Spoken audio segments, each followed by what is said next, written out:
Hi guys, how you doing? It's Rich Page here. So today I'm going to give you some quick insights into Google Content Experiments. This used to be called Google Website Optimizer. It launched about a year and a half ago, and I want to give you a quick rundown of what's changed and whether this is worth using or not.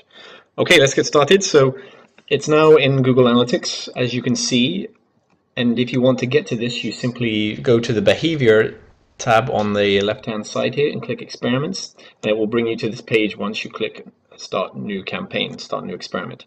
So here, Experiment to Improve Goal Conversion tells you a little bit about what pages should I include, how do I get started, in a little video. Here's where you pick the page you want to test. It's very simple A/B testing. There's no ability to test different parts of pages, different modules like you used to be able to with Google Website Optimizer or any of the other leading tools out there.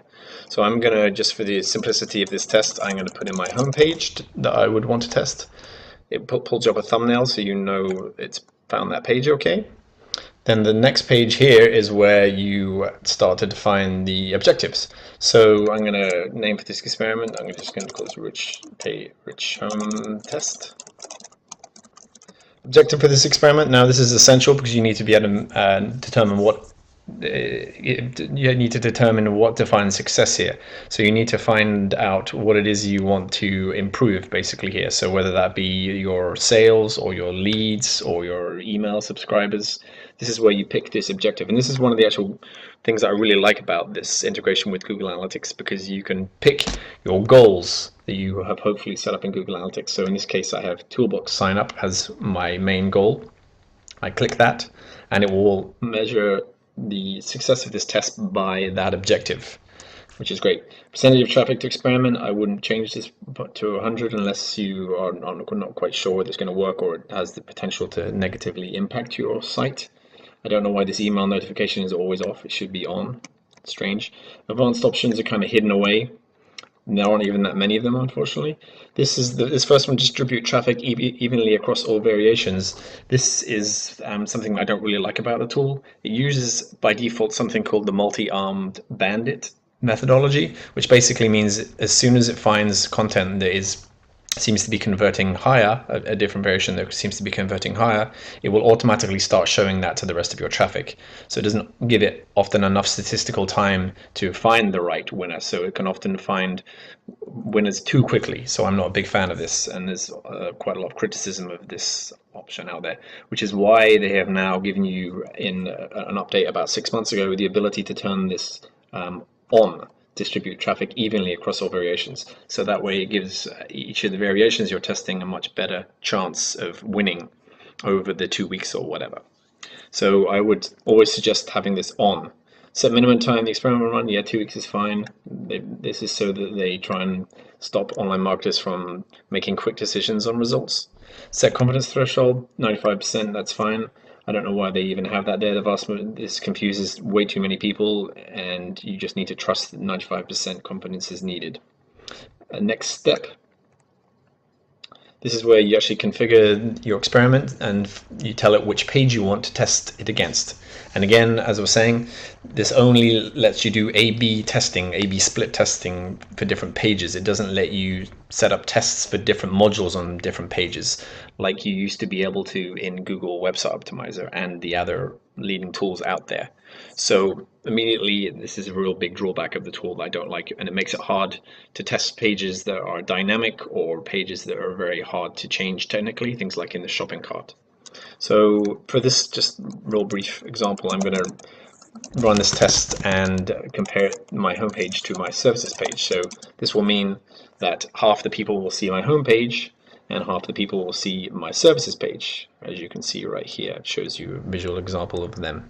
So name for this page variation, so this would be my services, and you can leave that as original.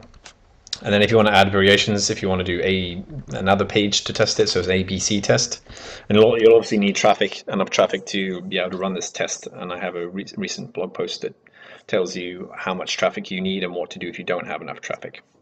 Okay, so let's hit next step. And here's a recap of everything you've done so far. And this is where you set up the experiment code. Now this is something I don't Like again, it makes us. You would think it would be so easy because you already have Google Analytics tags that you don't need to do anything else, which is common with other tools. You simply put one line of tagging on there, and then you don't have to do anything else. Well, after you've set up your experiment, you still need to put additional code on your pages. So manually insert the code, or you can send it to the webmaster. Luckily, it's not a huge amount of text, kind of ugly looking, but this is what you need to put on the original page that you are testing, so it knows how to redirect it to the other page.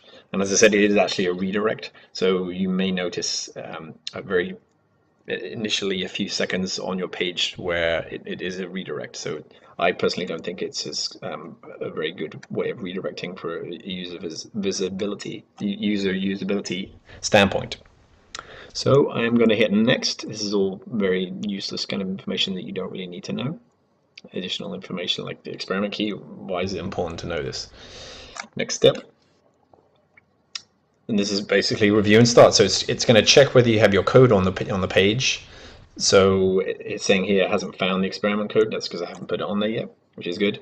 And then you add the notes for this experiment. So this is a good feature that I like, because you can add the key important notes for this, like the insights for why this test was created in the first place. You know, I think that changing this will impact this, and the reason why. And then you can put any things you need to potentially look out for while you're running the test, like if traffic sources might change during the test, so forth. So you're going to hit start experiment, and that's it. In this example, because I didn't validate the code, it's saying it did not find the code. Are you sure you want to start?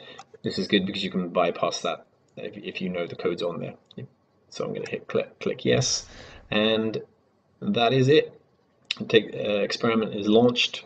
It says all of your site's visitors will be included in the experiment, and then after we collect data for 48 hours, you'll start seeing the data. So it's not real time.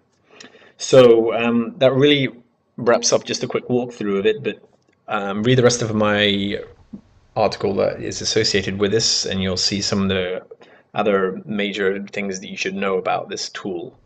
And basically, you should definitely consider using one of the other tools out there, like Visual Website Optimizer or Optimizely, because even though this is free, which is a very good thing, Optimizely has monthly plans that start off at just $17 a month. That's less than 50 cents a day. Now, which online marketer or small business owner can't afford something that costs 50 cents per day that helps increase their sales or leads? As simple as that. I would definitely use one of those other tools out there. Okay, hopefully you found this useful, and feel free to comment below. I'd love to hear from you. Thanks, bye.